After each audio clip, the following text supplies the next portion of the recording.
સરપંચ બોલે તો બોલે જોણે ગોમના સરપંચ.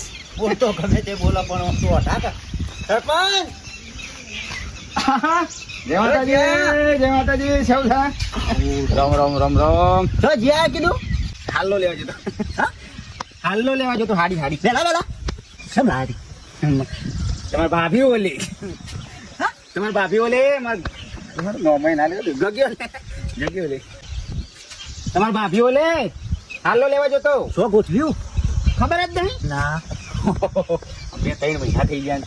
વાઘુભાઈ ને કરાયું પાટણ આપણો જોન લઈને જવાનું થાય ને એટલે પછી તમે થોડા મોટા છો, વડીલ છો, મારી ઉંમર ના એટલે તમે આગળ નહીં હજુ પાછા હગું થઈ ગયું છે ને પાછું ફરીથી એમાં તો પગ પકડવા પછી એવું થયું છે. કના મેઠા ના કેમ એને માસીને હકી સોડી થાય જે હબુ કરી છે એવું તે પાછા માં તો પગ પકડવું પડશે. વાત કરતી પકડો પકડવાના થાય તો પકડી પાડજો. અમે 70 વર્ષે ઢાળો પડ્યો છે ને પડ્યો છે. ઓહો.